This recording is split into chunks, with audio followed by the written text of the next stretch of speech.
Bismillahirrahmanirrahim. Assalamualaikum warahmatullahi ta'ala wabarakatuh.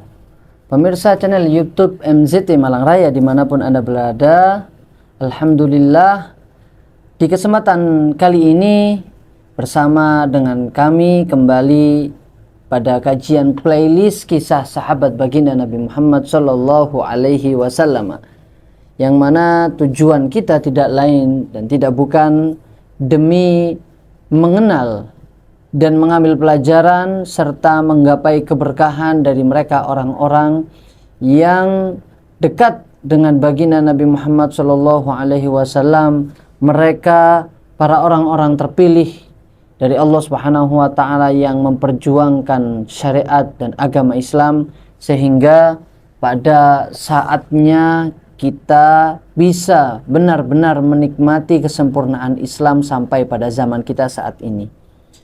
Sahabat yang akan kita kenali yang akan kita pelajari, juga akan kita baca kisahnya pada kesempatan kali ini adalah salah seorang pemuda yang mana beliau masuk Islam sebelum usia baliknya, ataupun bahkan sudah setelah usia balik, kemudian beliau masuk Islam dengan kerelaannya, dengan sepenuh penuh kesadaran beliau, yang tidak lain adalah sahabat yang bernama Sa'id bin Amr al-Jumahi. Sa'id bin Amir al-Jumahi, salah seorang pemuda yang mendapatkan pujian dari para sahabat, juga mendapatkan pujian dari para ulama, dari Sayyidina Umar bin Khattab, seseorang yang menjual urusan dunianya dan menggantikan untuk semuanya itu dengan urusan akhirat, mengutamakan urusan akhirat dan menghabiskan urusan duniawinya demi urusan akhiratnya. Wa atharullaha wa rasulahu ala siwahuma, dan mengutamakan Allah Subhanahu wa Ta'ala di atas seluruh keutamaan kepentingan yang lainnya, dan juga mendahulukan baginda Nabi Muhammad sallallahu alaihi wasallam dari segala urusan kepentingan yang lainnya. Kana al-fata Sa'id bin Amir al-Jumahi wahidan minal alafil muallafah. Sa'id bin Amr al-Jumahi, seperti dalam kitab yang kita kaji, yaitu Suwar min Hayatis Sahabah, adalah salah satu dari ribuan sahabat yang masuk Islam tatkala baginda Nabi Muhammad Shallallahu Alaihi Wasallam berada di kota Madinah. Tetapi beliau adalah seorang pemuda yang berasal dari negeri Tan'im, dari sebuah kota daerah yang bernama Tan'im, yang ada di pinggiran kota Mekah, yang mana awal kisah dari keislaman Sa'id bin Amr al-Jumahi seperti yang beliau ceritakan sendiri. Beliau mendapatkan Sa'id bin Amr al-Jumahi, meskipun seorang pemuda, tetapi beliau mendapatkan undangan karena beliau dianggap sebagai tokoh atau pemuda yang gagah perkasa, pemberani dari suku-suku yang ada di sekitar kota Mekah, sehingga beliau mendapatkan undangan dari para bangsawan Quraisy, tokoh-tokoh kaum kafir Quraisy yang ada di kota Mekah, untuk menghadiri eksekusi pembunuhan eksekusi sahabat Rasulullah yang bernama Sayyidina Khubayb bin Adi. Sayyidina Khubayb bin Adi ini menjadi tawanan orang-orang kafir Quraisy. Beliau ditangkap karena beliau ditipu oleh orang-orang kafir Quraisy, dan Sayyidina Khubayb bin Adi sehingga menjadi tawanan perang dan ditangkap oleh orang-orang kafir Quraisy, sehingga beliau akan dibunuh dan dieksekusi di tengah-tengah kota Mekah. Dalam eksekusi tersebut, para tokoh kafir Quraisy ini mengundang para bangsawan, mengundang tokoh-tokoh masyarakat dari suku-suku di sekitar kota Mekah, dan salah satunya adalah Khubayb bin Adi ini. Dan adalah Khubayb bin Adi ini mendapatkan posisi juga karena beliau adalah salah satu tokoh dari negeri Tan'im, dari kota Tan'im, sehingga beliau mendapatkan posisi di depan yang sejajar dengan seperti orang-orang dari kalangan kafir Quraisy, Abi Sufyan bin Harb, kemudian Safwan bin Umayyah, pembesar komplotan kafir Quraisy ini. Dan setelah beliau sampai di kota Mekah, tidak lama setelah itu beliau muda, Sa'id bin Amr al-Jumahi muda ini bisa menerobos masuk ke depan hingga mendapatkan posisi yang sangat dekat dengan Sayyidina Khubayb bin Adi yang sedang akan dieksekusi. Waqad atahalau dzalik an yara asira Quraisyin mukabbalan biquyudihi. Beliau melihat dengan jelas dengan mata beliau, dengan mata kepala beliau sendiri, melihat Sayyidina Khubayb bin Adi digiring, disoraki oleh anak-anak yang kecil-kecil, kemudian ditarik talinya oleh perempuan-perempuan yang memang sebagai penghinaan dari orang-orang kafir Quraisy. Menurut orang-orang kafir Quraisy, ketika seorang laki-laki ditarik, diseret oleh perempuan-perempuan, diseret, dicaci maki, disoraki oleh anak-anak, maka itu adalah sebuah penghinaan bagi mereka laki-laki kaum bangsa Arab. Sehingga tatkala sampai di maktal ma'addi liqatlihi, yaitu tempat eksekusi Sayyidina Khubayb bin Adi, pemuda yang bernama Sa'id bin Amr al-Jumahi ini benar-benar dekat posisi beliau dengan Sayyidina Khubayb bin Adi. Maka tatkala sudah sampai di posisi dan diikat di tiang kayu tempat eksekusinya Khubayb bin Adi, kemudian beliau Sa'id bin Amr al-Jumahi ini mendengar ucapan dari Khubayb bin Adi yang meminta kepada tokoh-tokoh kafir Quraisy, in syi'tum an tatrukuni arka'u rak'atain qabla masra'i faf'alu. Jikalau saja kalian, wahai orang-orang kafir Quraisy, mengizinkan aku, kata Khubayb bin Adi, izinkan aku agar aku melaksanakan 2 rakaat salat sebelum kalian mengeksekusiku. Kemudian Sayyidina Sa'ad bin Amr al-Jumahi yang saat itu masih belum masuk Islam melihat apa yang dilakukan oleh Khubayb bin Adi. Khubayb bin Adi menghadap kiblat, menghadap Ka'bah, sholat dengan tenangnya, menyelesaikan, menunaikan 2 rakaat dengan begitu tenang, dengan begitu khusyuk, dengan indahnya gerakan sholat dan bacaan yang beliau lantunkan. Kemudian setelah selesai melakukan sholat, Khubayb bin Adi ini, beliau berkata kepada orang-orang kafir Quraisy, wallahi laula anta dhunnu anni ataltus sholata jaza'an minal maut lastakthartu minas sholati. Demi Allah, jikalau saja kalian orang-orang kafir Quraisy tidak menyangka aku mau memperpanjang sholat hanya karena takut kepada kalian, maka pasti akan aku panjangkan. Karena Sayyidina Khubayb bin Adi tahu jikalau beliau memanjangkan salat maka beliau akan dituduh takut atas eksekusi yang akan dihadapkan pada beliau. Padahal sedikit pun seorang mujahid sekelas Sayyidina Khubayb bin Adi sama sekali tidak takut dengan kematian dan sama sekali tidak takut dengan hunusan pedang, karena beliau merasa yakin dan sementara beliau merasa rindu akan menghadap Allah Subhanahu wa taala dan beliau yakin akan berada di surganya Allah Subhanahu wa taala. Kemudian tsumma syahida qaumahu bi'aini ra'si wa hum yumathiluna bi Khubayb hayyan. Dan tindakan yang di luar nalar manusia, tindakan yang begitu keji dilakukan oleh orang-orang kafir Quraisy dan tokoh-tokohnya juga para eksekutornya, tindakan yang sangat tidak manusiawi, di mana sebelum Sayyidina Khubayb bin Adi dieksekusi, beliau sebelum syahid, para orang-orang kafir Quraisy ini mereka memotong dan memutilasi anggota tubuh daripada Sayyidina Khubayb bin Adi, sedangkan saat itu posisi beliau sedang dalam keadaan hidup, beliau masih hidup. Begitu teriakan sakit yang luar biasa, beliau merasakan sakit yang luar biasa, dan kejadian ini disaksikan oleh pemuda yang mana posisinya sangat dekat sekali dengan Sayyidina Khubayb bin Adi, yaitu adalah Sa'id bin Amr al-Jumahi. Kejadian ini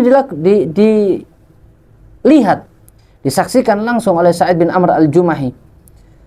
Kejadian yang di luar nalar, sehingga setelah melakukan tindakan yang luar biasa kejinya, sebelum nyawa daripada Sayyidina Khubayb bin Adi benar-benar terlepas dari jasad beliau, mereka orang-orang kafir Quraisy bertanya kepada Khubayb bin Adi, atuhibbu ayyakuna Muhammadun makanak wa anta najin? Wahai Khubayb bin Adi, apakah engkau rela posisimu ini diisi oleh Muhammad dan kau akan kami selamatkan. Maka apa jawab Sayyidina Khubayb bin Adi? Wallahi ma ahabbu an akuna aminan wadi'an fi ahli wa waladi wa anna Muhammadan yu'kharu bi syaukah. Demi Allah, kata Sayyidina Khubayb bin Adi, demi Allah, aku tidak akan rela, aku tidak akan tenang jikalau saja aku menjaga anak-anakku di rumah bersama istriku, sedangkan Nabi Muhammad Rasulullah tertusuk duri, tersakiti oleh sedikit duri yang menyakiti beliau. Aku tidak akan rela. Apalagi sampai Nabi Muhammad berada di posisi yang seperti ini. Padahal dengan kesakitan yang luar biasa beliau rasakan, siksaan yang begitu kejam dilayangkan kepada beliau, tapi beliau tetap di hatinya penuh dengan rasa cinta kepada baginda Nabi Muhammad, dipenuhi rasa mahabbah kepada Rasulullah sallallahu alaihi wasallam. Fayulawwihun nasu bi'aidihim fil fadha. Kemudian orang-orang kafir Quraisy begitu marah mendengar jawaban Khubayb bin Adi sehingga mereka menusuk, menghunuskan pedang kepada tubuh beliau, juga tombak, dan sehingga tidak terhitung berapa banyak hunusan pedang, sayatan pedang, luka yang diterima oleh beliau sehingga beliau syahid dan diundang oleh Allah Subhanahu wa taala. Tetapi sebelumnya beliau benar-benar dicabut oleh Allah Subhanahu wa taala tatkala merasakan sakit yang begitu luar biasa atas hunusan dan sayatan pedang dari orang-orang kafir. Sayyidina Khubayb bin Adi berdoa, yang mana doa ini didengar langsung oleh Sa'id bin Amr al-Jumahi. Doa tersebut, Allahumma ahsihim adadan waqtulhum badadan wala tughadir minhum ahada. Ya Allah, hitunglah mereka satu persatu, kenalilah mereka satu persatu, waqtulhum badadan, dan hancurkanlah mereka secara keji, bunuhlah mereka secara keji ya Allah. Doanya orang yang terzalimi. Wala tughadir minhum ahada, dan jangan engkau sisakan satupun dari mereka ya Allah. Kemudian setelah mengucapkan doa tersebut, beliau Sayyidina Khubayb bin Adi menghembuskan nafas terakhir beliau. Sehingga setelah eksekusi itu, orang-orang kafir Quraisy pun kembali setelah melihat Khubayb bin Adi benar-benar tidak bernyawa. Orang-orang kafir Quraisy semuanya mereka kembali ke aktivitas mereka masing-masing, kembali ke tempat tinggal mereka, dan terpaku di lokasi tersebut seorang pemuda yang bernama Sa'id bin Amr al-Jumahi. Kejadian yang begitu luar biasa beliau saksikan di hadapan matanya. Kejadian yang tidak akan pernah bisa dilupakan oleh beliau, sangat tertanam dalam benak beliau, sehingga pemuda yang bernama Sa'id bin Amr al-Jumahi ini hampir di setiap malamnya melihat dalam mimpinya apa yang telah terjadi di hadapannya. Wa yarau bi khayalihi wa huwa mustayqid, dan beliau juga terbayang-bayang ketika dalam aktivitas sehari-harinya selalu terbayang kejadian yang ada di hadapannya. Seorang yang begitu teguh, seseorang yang begitu mencintai, seseorang yang begitu mencintai Rasulullah dan dicintai oleh Allah Subhanahu wa taala, yang begitu kuat keteguhan imannya, mempertahankan imannya, dimutilasi di hadapannya, dan sempat beliau melakukan sholat 2 rakaat dengan keteguhannya sebelum beliau dieksekusi, dan ucapan doanya selalu terngiang-ngiang di benak dan telinga daripada Sa'id bin Amr al-Jumahi, sehingga rasa takut, kekhawatiran selalu membayang-bayangi Sa'id bin Amr al-Jumahi. Tapi kejadian itu tanpa disadari oleh Sa'id bin Amr al-Jumahi, termasuk daripada dakwah Khubayb bin Adi. Beliau dalam keadaan seperti itu pun masih sempat dan menyebarkan agama Islam dengan rasa sakit yang luar biasanya, sehingga Sa'id bin Amr al-Jumahi mendapatkan pelajaran dari apa yang dia lihat dari eksekusinya Khubayb bin Adi, bahwasannya beliau mengajarkan bahwasannya kehidupan dengan mempertahankan prinsip hidup, dengan mempertahankan manhaj, itu lebih mulia daripada harus meninggal, harus mati, meninggalkan dan kalah dalam mengorbankan prinsip keteguhan seorang pria dan memperteguhkan, menjaga keteguhan keimanannya. Beliau juga mendapatkan bahwasannya Nabi Muhammad Sallallahu Alaihi Wasallam benar-benar orang yang pantas dicintai dan tidak mungkin seseorang mencintai kepada seseorang yang lainnya kecuali dengan ketulusan yang luar biasa sehingga mendapatkan pengorbanan yang seperti ini. Dan beliau juga mendapatkan bahwasanya keimanan yang sudah tertancap tidak akan pernah bisa digoyangkan dan dirobohkan oleh apapun selama keimanan tersebut benar-benar berlandaskan kepada Allah Subhanahu wa taala. Sehingga setelah kejadian itu terbukalah hati daripada Sa'id bin Amr al-Jumahi, syarahallahu sadra Sa'id bin Amirin ilal Islam, dan Allah membukakan pintu keislaman untuk beliau. Dan beliau Sa'id bin Amr al-Jumahi, pemuda yang gagah, pemberani, lantang mengumumkan keislamannya di tengah-tengah kaumnya di kota Tan'im, dan beliau mengatakan, dan aku sama sekali tidak terikat dengan apa yang kalian sembah, dan aku tidak mau kalian ikatkan aku dengan sesembahan-sesembahan kalian, yaitu di kota Tan'im, di mana orang-orang yang masih banyak menyembah berhalanya. Sehingga beliau pun hijrah ke kota Madinah untuk menyusul Kanjeng Nabi Muhammad sallallahu alaihi wasallam. Sehingga Sa'id bin Amr al-Jumahi pun bisa ikut berperang bersama Rasulullah dalam beberapa peperangan, di antara lainnya adalah peperangan Khaybar dan peperangan-peperangan yang lainnya.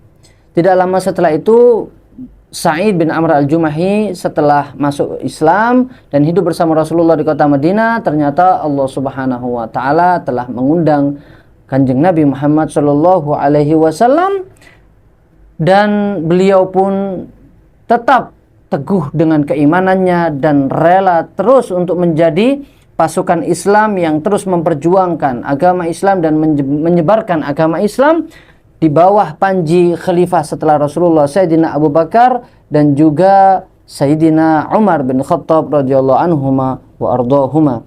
Sehingga beliau pun juga memiliki posisi penting dan dipercaya oleh Sayyidina Abu Bakar, dipercaya oleh Sayyidina Umar untuk menjadi salah seorang wazir, salah seorang menteri, gubernur di era khalifah tersebut. Kita akan lanjutkan kisah beliau pada era di mana masa Sa'id bin Amr al-Jumahi hidup di masa Sayyidina Umar bin Khattab, dan bagaimana kepercayaan Khalifah Umar bin Khattab kepada Sa'id bin Amr al-Jumahi. InsyaAllah akan kita lanjutkan pada video selanjutnya. Mudah-mudahan kita senantiasa diberikan istiqomah oleh Allah Subhanahu wa taala agar bisa selalu mempelajari dan mengamalkan ilmu-ilmu yang sudah kita belajarkan. Wallahu musta'an alaihi tuklan. Assalamualaikum warahmatullahi wabarakatuh.